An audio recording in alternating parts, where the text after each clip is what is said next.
Consider the finality of these verses, if you will. Do not eat any meat with the blood still in it. Do not practice divination or seek omens.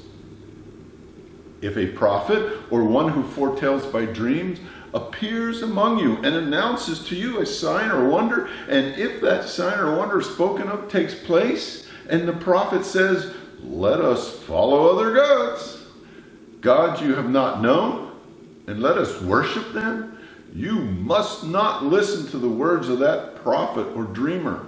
The Lord your God is testing you to find out whether you will love him with all your heart and all your soul. It is the Lord your God you must follow, and him you must revere. Keep his commandments and obey him, serve him, and hold fast to him.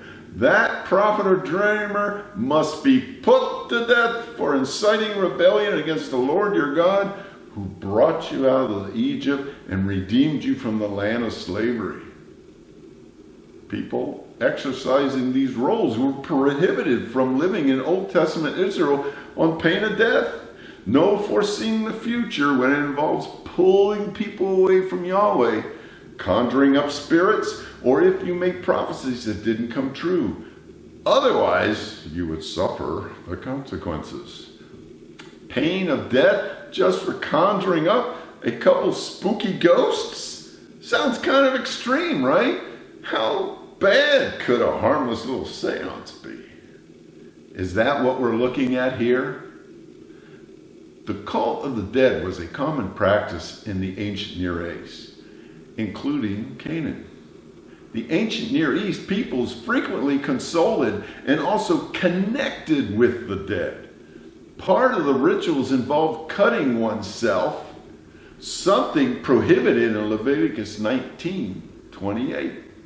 Leviticus 19:27's prohibition against trimming the sides of one's hair or beard is an example of something we would probably consider fanatical today, that actually had a reasonable basis back then. It wasn't just a fashion thing. It was part of a Canaanite practice of offering one's hair to departed spirits in order to appease them. In the movie, evil spirits are often defeated by human ingenuity, but in real life, demonic spirits are nothing to toy with. Missionaries are often criticized for pushing their Western beliefs on innocent, peaceful jungle people. However, the real story is that these jungle people were often terrorized by the dread of dead ancestors. These ancestor spirits often require appeasement and rain down wrath when they aren't.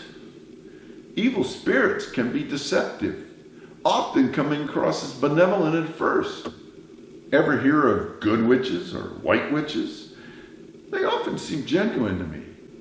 They may even think they are doing good, but the problem is who the master of these spirits are.